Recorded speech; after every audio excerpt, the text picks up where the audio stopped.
नमस्कार, स्वागत है आप सभी का कबीर न्यूज में। मैं हूं जितेंद्र कमल। फिर से कानपुर की एक खबर के साथ आया हूं और खबर किसकी है? वंचित समुदाय से समर्पित लोगों से संबंधित खबर है। आप समझ गए होंगे मैं किधर इंगित कर रहा हूं।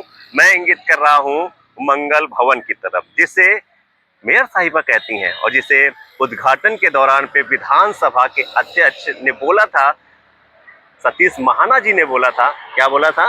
कि पूरे भारत में इस तरीके का है शायद ही कोई मंगल भवन होगा जहां पर वंचितों के लिए 11,000 रुपए में बुकिंग का प्रावधान किया जाएगा या किया जा रहा है। इस तरह के कुछ वादे किए गए थे कि वंचित समुदाय से कि हम आपको शहर के अंदर पूरा वातानुकूलित सुसज्जित एक कम्युनिटी हॉल दे रहे हैं जहां पर आप अपने सपनों के मंगल कार्यक्रम कर सकते हैं। इस पे रमेश अवस्थी जी मतलब यहाँ के सांसद साहब और प्रमला पांडे मतलब यहाँ की मेयर साहिबा में कुछ रार होती है, तकरार होती है। उद्घाटन समारोह में वो दिख भी जाती है, इसके बाद भी दिख रही है। लेकिन इसी बीच प्रमला पांडे एक स्टेप आगे निकलती हैं और वो 10 दिसंबर को एक मीटिंग करती हैं। उस मीटिंग में रेट लिस्ट आ जाती है। रेट लिस्ट का मतलब समझ रहे हैं? ये सिर्फ आप जो सोच रहे थे कि वंचित समाज के लिए है, लेकिन ये वंचित समाज के लिए नहीं है, और भी लोगों के लिए है।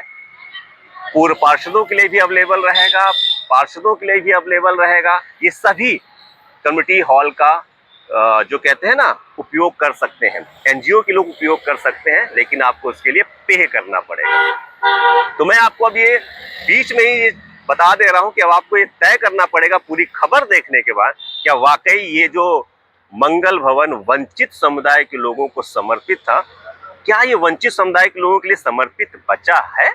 खैर चलिए, क्या क्या डिसीजन हुआ है वो मैं आपको बताता हूँ।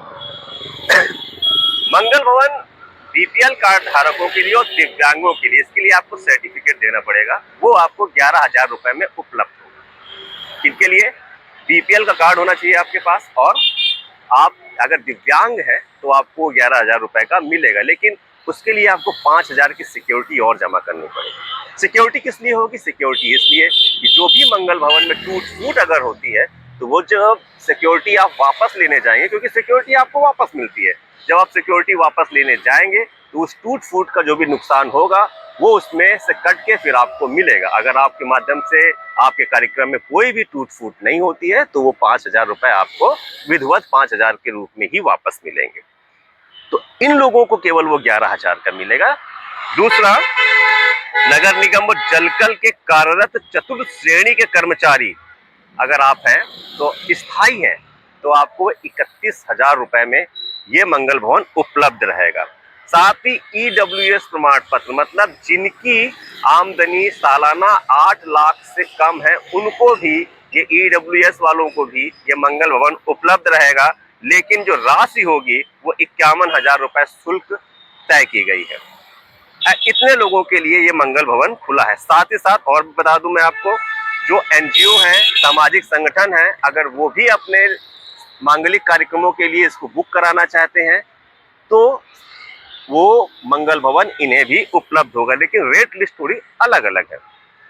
अगर आप 1 से 11 जोड़ों की शादी कर रहे हैं तो 11,000 रुपए, 12 से 21 की कर रहे हैं तो आपको 21,000 रुपए, 22 से 51 की कर रहे हैं तो आपको 51,000 रुपए देने पड़ेंगे।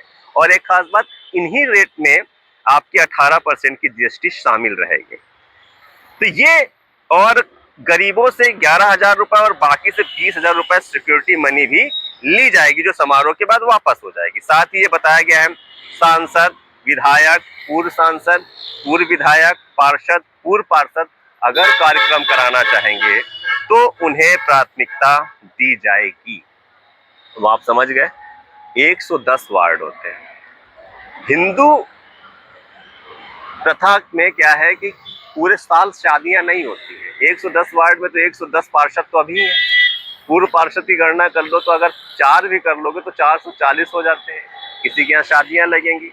बहुत से एनजीओ हैं, अमीर लोगों के एनजीओ हैं, अमीर लोगों के एनजीओ जो कहीं पर भी वहन कर सकते हैं, लेकिन शायद मंगल भवन उनके लिए भी ओपन रहेगा। तो ये जो दिव्यांगों का कह के, सॉरी, ये जो वंचित समुदाय के लोगों को समर्पित करके 11,000 की बात कही गई थी, अब वो बात पहुंच गई 11 से 21, 31 और 51 तक भी पहुंच गई है। तो आप अब समझदार हैं, आप अब मुझे बताइए कि क्या वाकई ये मंगल भवन वंचित लोगों को समर्पित लोगों के लिए ही है, या अब इसका उपयोग कुछ अलग अलग लोग भी करेंगे, जो खास लोग होते हैं, किसके, जो इसका संचालन कर रहे होते हैं। और संचालन इसका कौन कर रहा है? रमला पांडे जी ने बताया कि संचालन जो होगा वो नगर निगम के माध्यम से ही होगा। कैसी लगी आपको खबर? कमेंट करके जरूर बताएं, शेयर जरूर करें, और अगर आपको कभी न्यूज अच्छा लगता है तो सब्सक्राइब भी कर दिया करें। अगर आप फेसबुक पर देख रहे हैं तो भाई लाइक कर दिया करें, शेयर कर दिया करें, उसका पैसा नहीं पड़ता है। शुक्रिया।